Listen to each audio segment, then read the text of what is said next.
And many people go through life never getting in touch with their greatness because of the lack of motivation to push themselves, or because they have not found something that they believe to be worthwhile to challenge them. I heard a poem once that said, many a flower has bloomed unceasingly and wasted sweetness upon the cold desert air. It's translated, that means simply that many a talented persons have gone unnoticed, and the world never had a chance to be exposed to their talent because that person did not take the time to begin to express or to demonstrate or to motivate themselves in the direction to bring that which they came into the universe to bring. How can you measure your motivation? How can you evaluate where you are on a scale of 1 to 10? Let's do this for ourselves mentally. How do you rate yourself from 1 to 10? Your mental attitude about yourself, how you feel about you, how you feel about life. How do you rate yourself on a scale of 1 to 10 in terms of your physical appearance, in terms of your health? Do you take care of yourself? Are you allowing yourself to get overweight and out of shape? Are you conscious of your health? Are you watching the food that you take into your body? Do you make a deliberate effort to exercise? You know, it was George Burns. He said, we cannot help getting older, but we don't have to get old. And many of us get old before our time because we don't take time to take care of ourselves.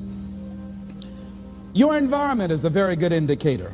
On a scale of 1 to 10, is it what you want it to be? Do you find it desirable? Are you satisfied? The job or career that you're involved in. Someone said that 85% of the American public are unhappy with their jobs. Are you spending 8 hours a day just doing time? Doing something that you don't find challenging, that does not make you stretch mentally, that does not stimulate you, that does not inspire you. Something that you don't find a sense of fulfillment in it. If you're doing that day in and day out, it has to affect how you feel about yourself, your level of motivation. Your relationships. What kind of impact is it having on your life? Is it nourishing or is it a toxic relationship? Does it drain you or does it build you up? Ask yourself that. How motivated are you to do something about it? Your contribution, your actions. What are you giving? Many people will leave the universe without a trace. No one will know they were here. And in fact, under their name, we could put under there, not used up. Will anybody know that you came this way? What contribution are you giving? What will you leave? What will be different because you came this way? Someone once said that life is our gift to us that God has given us, and how we live our lives is our gift to God. What kind of gift are you formulating? Is this a gift that you like to take back and do something else before you turn it in? Think about that. What can we do? What are some of the keys that we can begin to use to motivate ourselves when our batteries run low? Because I don't care who you are, I don't care what you do, at some time you are going to get tired. At some time you're going to get in a rut. Seem like nothing you do works out right. And sometimes it just seems like you just don't have the wherewithal or the will to do anything. That sometimes you act like you're punch drunk. You're just wading through life, just doing time day in and day out, looking at non-discriminatory television, anything that's on, just looking. And depressed, feeling powerless, feeling useless, and bored. What do you do? How do you get yourself out of a rut? How do you, when you know you can do more than what you've been doing and you're not doing it and you're discontent with where you are, you get angry at yourself. How do you get out of that rut? How do you motivate yourself? One of the things that we must do is that we must be involved in working on achieving self-mastery. You must work on yourself continuously. Never be satisfied with yourself. Always know that as you invest the effort and time on you, that's the greatest ability that human beings have above animals. See, a dog can't be anything but a dog. Tree can't be anything but a tree. Human being, you've got unlimited potential. You can put effort on you, and by concentrating on you and developing you, you can transform your life wherever you are right now. So you want to work on yourself. You want to read books that inspire you and motivate you. You want to listen to tapes over and over and over again. And I suggest that you listen to tapes when you first get up in the morning. You want to control the spirit of your day. When you first wake up in the morning, your mind is operating at 10.5 wave cycles per second. That's when the subconscious mind is most impressionable. Whatever you hear in the first 20 minutes when you wake up, that will affect the spirit of your day. When you listen to tapes, listen with relaxed belief, believing that this can happen for you. And by listening to them, listen to them over and over and over again, and you will get a breakthrough. You can listen to the same tape for months, and all of a sudden you hear something you never heard before. It have a special meaning for you. Or read the same book over again, and you find some special insight. You said, I can't believe I didn't see that the first time. So you want to be involved in developing yourself. Most people won't do that. Most people won't take that kind of effort and invest that kind of energy in themselves, because they will fall prey to that conversation within. Oh, don't do that. You don't have time. You're too busy. You're too caught up in the rat race. Most people won't do that. Well, they won't take time to go to lectures. They won't take time to go to seminars. They won't take time to go to classes to improve themselves. And as you continue to work on yourself, you will begin to expand your vision of yourself. You begin to work towards self-mastery, and you will begin to see it reflect itself in all the dimensions of your life: your mental life, your physical life, your social life, in your relationships, your monetary life. So concentrate on developing yourself, because if you don't, I guarantee you that you will make a settlement, and most people have, and most of us already have. What kind of settlement have you made with your life? You know, when we make settlements, out of court settlements, you've heard them, that means that you decided to take something less than what you originally wanted to get had you gone into court. And the reason that you settled outside of court is because you didn't believe that you can get it. So you made an out-of-court settlement. Many of us are making in-life settlement. We're settling for less than what we actually deserve. We don't feel good about it, but we make it work in our minds. We'll come up with some kind of excuse to make it all right. What kind of settlement have you made with your life? Many of us settle for less than what we want out of relationships because we don't have the courage to change them. I had a seminar I used to do called "Are You Living Together or Dying Together?" Many people are just dying together. Gladys Knight used to have a song that says, "Neither one of us want to be the first to say goodbye."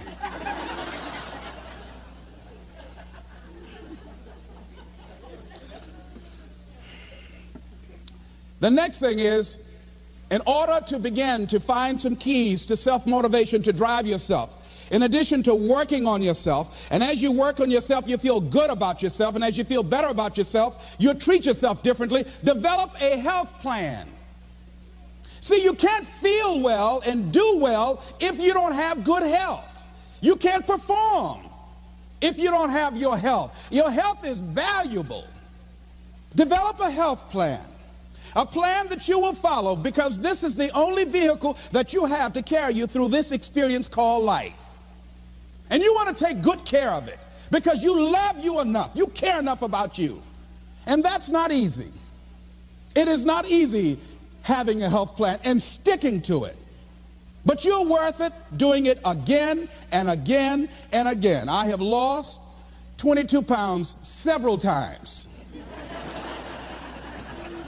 I always do it. I love potato chips. People who know me know I love M&M peanuts. I love peanut butter and jelly sandwiches. I love my mother's sweet potato pie. I love this.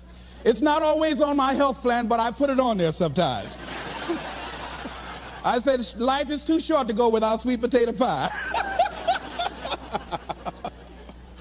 If I go tonight, I want you to slip a slice of sweet potato pie in my casket. And watch the smile on my face. Next thing is, as you take care of yourself, the next key is keys to motivation, to self-motivation. You want to live life with energy and passion. You want to make a conscious effort to be lively. See, in life, you either saying hello or goodbye. You either on the way or in the way. Leave dead people alone. Some folks just walking around looking sad. How you doing, honey? Stay away from these people. Just go away from them. It affects you.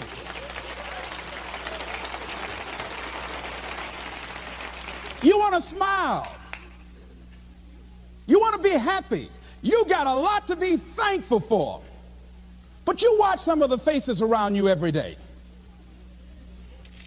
And I tell you, some of these faces, they will put you in a depressed state of mind. So you want to avoid these kind of faces. When you see them coming, turn your head. Next thing is that you want to monitor your inner conversations. The things that you say to yourself. You want to watch them, and in watching them, you want to take charge. A friend of mine told me this evening, and she did it excellently. She said, I didn't want to come tonight. I was feeling so depressed. And I said, I'm going anyhow. See, that was the conversation. Oh, you really don't feel like it. You really don't need to do it. You don't really need to read anything. Forget all that. That's that inner conversation. Oh, you don't need to worry about trying to go into your own business. Forget that. You can't do that. What if you lose everything you've got?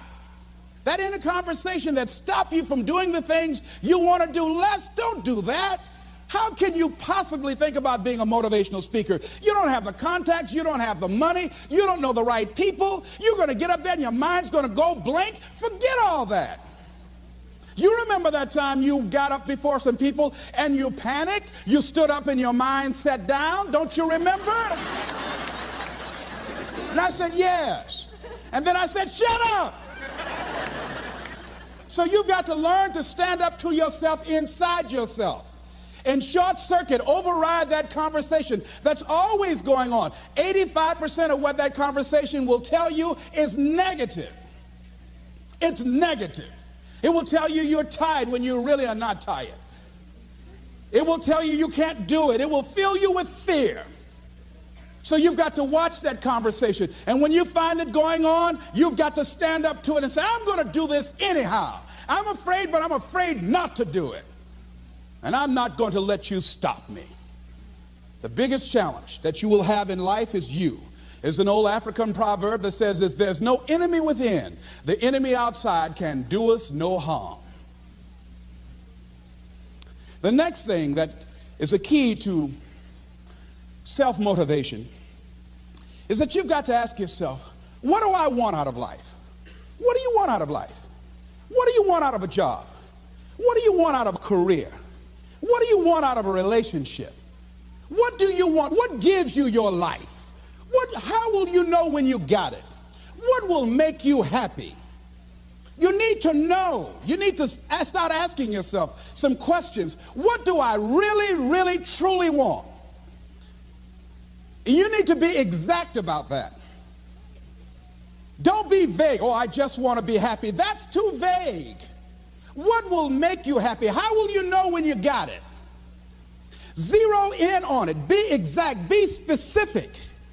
And as you do that, that will stimulate that superconscious mind or the reticular activating system of your mind that will begin to find those things, to identify with it. And once you begin to determine that which you want, take the time to write it down. Don't just think about it. Write it down. That is a subjective process that engages the subconscious mind. Write it down. Once you write it down, read it 3 times a day, morning, noon, and night. Why is that important? Because what it will do, it will cause you to focus. It will cause you to concentrate. When that other conversation is going on telling you what you cannot do, telling you all of the impossibilities and all of the obstacles, your concentrating will begin to create a larger vision within yourself, and you'll start looking for and seeing some new opportunities. You start creating some openings for yourself. As you begin to read that every day, day in and day out, that will make you focus. That will discipline your thinking. And you'll get all kind of creative ideas. As I talk to you right now, being involved in this immersion process, you're going to create some openings for yourself. You're going to get some ideas. You're going to feel your adrenaline flowing, and you're going to think about something, some idea you had. You say, I want to go back and I'm going to look at that again. from a different vantage point, not from the level of the problem or the obstacles that I encountered, but from a higher vantage point. Because what you will begin to see and to know as I talk to the higher consciousness within you, that you are powerful, that you are a miracle worker. And that inner conversation has conditioned you to believe that you are not. And as you begin to discover the truth of who you are, whatever challenge that you're facing in life, and if you're living, you're facing some challenge, you'll begin to know that you're powerful and that you're a miracle maker.